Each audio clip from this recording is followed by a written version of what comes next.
for snapper on a snapper drop, and they can be hand lining for them, and the white shark can come up and grab the fish as the fisherman is pulling it up. And so they end up with both the snapper and the hooks in their gut. Now this snapper isn't one that it... I mean, that's a fresh one. Right. That one would have been on the long line that it caught. Whereas this one is in a much more advanced state of decay. In fact, there's a couple in here. There's another one here. So this is from a previous meal. Right.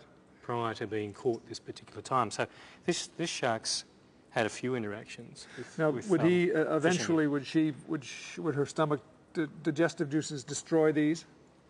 Or does she do as a whale would and wrap them up and then vomit them up? These bones do break down. You see how... I mean, this one's starting to break down.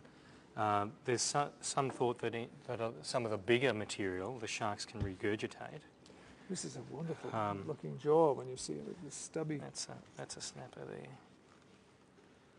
In really big items, we suspect they may be able to regurgitate. So that's a snapper. And that's a snapper. Now this is kind of interesting. Yep. Shovel-nose rotate. Possibly. This is cartilage. Whilst that's generally true, they're quite adaptive. They will feed on other things, and in certain areas, they may not always be feeding on things like marine mammals. And there's not a lot of seals up the Gulfs, so they feed on what they get. Right. What is this? Oh, these are gills.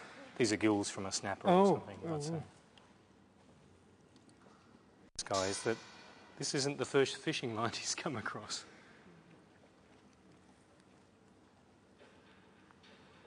It's fin rays. Say that again, Peter, I'm sorry. Those are the crushing jaws of an eagle ray? Oh my gosh. It's those pavement teeth they have. Yes. This is all one, you think? Yeah. There you go.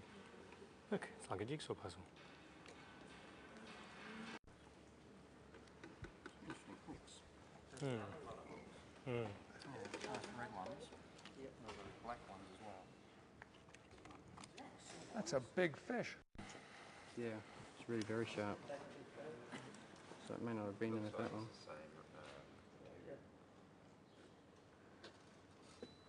The same sort of cord as this.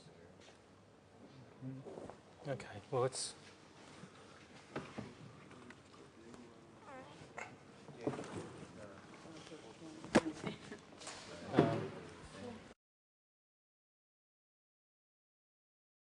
useful for the meat.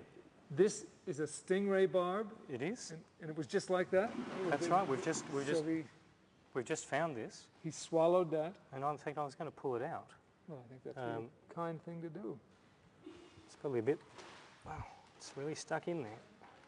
Now, she swallowed this, presumably, and would this eventually... Yeah. Whoa. Would the flesh insist this and then rejected it, or would this stay there? Well, I suspect this may well have worked its way right through and come out the other side. That's a distinct possibility, the way it was looking. I mean, this is something that... This is stingray barb. Yeah, right. The shark's eaten the stingray. So this barb has passed down through the esophagus into the gut. At some stage, it's got hooked up in the wall of the gut. It's come right through, out into the body cavity, and then found its way over to the musculature on the outside, and it's starting to work its way through there, on its way to the outside, presumably. What would make it actually begin to move? Would the muscles be trying to reject it? Why would it move at all? Well, I think just the movement of the shark doesn't take too much for this to move around inside the body. And once it's in there, yeah, I mean, it's a good question. Why does it keep going? Would this cause this animal pain? Well, I have to be honest here. I don't know a lot about the pain receptors in sharks, but it's not unusual to find stingray barbs lodged in these animals. And they can only go one way once they get in. These backward pointing barbs stop the thing from coming out, and presumably when it's working its body it doesn't take much to keep that just wiggling along and just wiggling in. But just what it's doing to it, there's certainly a hole there. There doesn't look like to be any sort of extreme infection there at all. So one wonders whether that will eventually work its way right through and just come out. Just come out the other side. Yes, it certainly isn't encysted. There's no infection. There's no nothing there. No. Doesn't appear to be at all.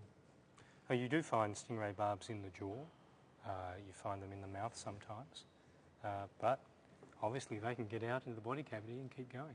Do these animals suffer from what we would call infections? Does anybody know? I mean, because you know, there's the old thing about sharks don't get cancer. Do sharks get bacteriological infections? Some, I believe some do. It's certainly not an area that I know much about in sharks.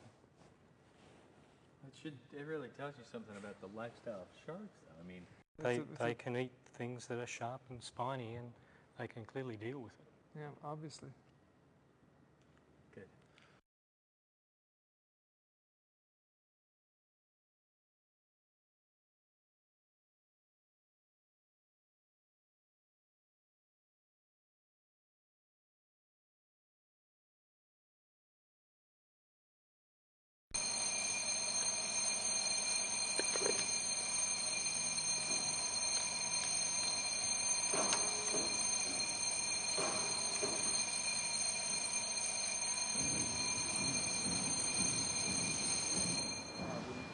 I wouldn't trust to sit up and start putting your arm down mid.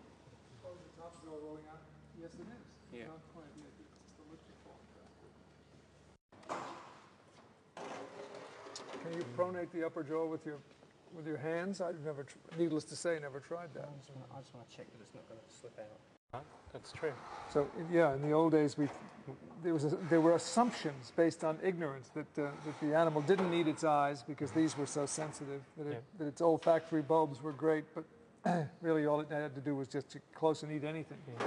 There's no doubt that the olfactory bulbs, the sense organs that they use for smell, are really highly developed in white sharks. They're huge. But like I say, the eyes of white sharks are also huge. The muscles that move them are massive. Now, from what we know of what others have done now over the last 25 years, have done with the eye, is that we now know that they've got very, very good vision underwater. And they've probably got even colour vision, probably good colour vision as well. They've got the rods and cones just like we have. And the eye is extremely well developed. So they could probably see the limit of visibility underwater. So sensory, from a Renaissance animal, they do everything. Sure. They're just extremely well adapted to feeling, to seeing, to smelling, to sensing their environment, which is what they need to survive. Right. And yet again, nature has been perfectly balanced until we interfere with the process, Sure. with lines or hooks or whatever. The olfaction is an interesting area because a lot of people see nostrils like this and they equate nostrils with breathing like with people. But the nostrils in sharks are nothing to do with breathing. It's all to do with sensing the chemicals in the water, with smell. Mm-hmm. And in white sharks, that from what we know of the structure of the olfactory bulb behind here, which is very large, they've got probably a very, very good sense of smell. And they probably use that sense of smell to find prey and to help communicate, really, with their other colleagues. Sex pheromones, for example, may be very important to these guys in terms of finding a mate. And this, I think our terminology also is inadequate to deal with this, because this isn't smell in our sense. It's probably closer to our taste sense in that coming through there. Yeah, it's all a matter of detecting chemicals in the medium that you're in, whether it be in air or in water. It seems the combination of things that's the most spectacular. The lateral line going right down the body, that's a pretty good aerial going right down the body to listen out for water movement and for vibration in the environment. They can hear, they do have ears, but they're inside, and they can hear low frequency sound and react to that. You wonder, is there an acoustic bulb similar to the olfactory bulb? Is it hearing or is it sensing with these? They do have a sense of hearing. They do have a lot of the apparatus that are very similar to a vertebrate, a normal vertebrate. But they don't have openings it's like little ears on the side. In fact, most sharks appear to have a couple of little openings right on the top of the head, that lead down into these inner ear chambers. But there's low frequency vibrations that they can pick up, compression waves, sound underwater. They can sense the environment around them through other aspects of water movement and sense water movement around other objects around them. That's the way they feel their environment. That's something that we really have no sensation of doing. They can smell very well. They've got these beautifully adapted and well-developed sensory areas here where they can smell. And then they have these little dots here, the ampullae of Lorenzini, which are the electrical receptors. Because anything in the ocean, anything live in the ocean, will generate a minor electric field. Things moving through the ocean across the Earth's surface will generate a mild electric field. And these guys can detect that. And it may well be that they're using this to navigate as well. And very little is known about navigation, isn't it? Very little. Yeah. We know very little about movement patterns in any of these sort of large sharks like this, white sharks particularly. That's some of the typical prey that you'd see. One's a sawing, one's a grasping, Well, they're all serrated. Yeah. These are obviously more adapted to puncturing and grabbing than these are to cutting. Yeah, I mean, when they bite, they kind of yeah, I mean, I have to be perfectly honest with you. My hair isn't problem. too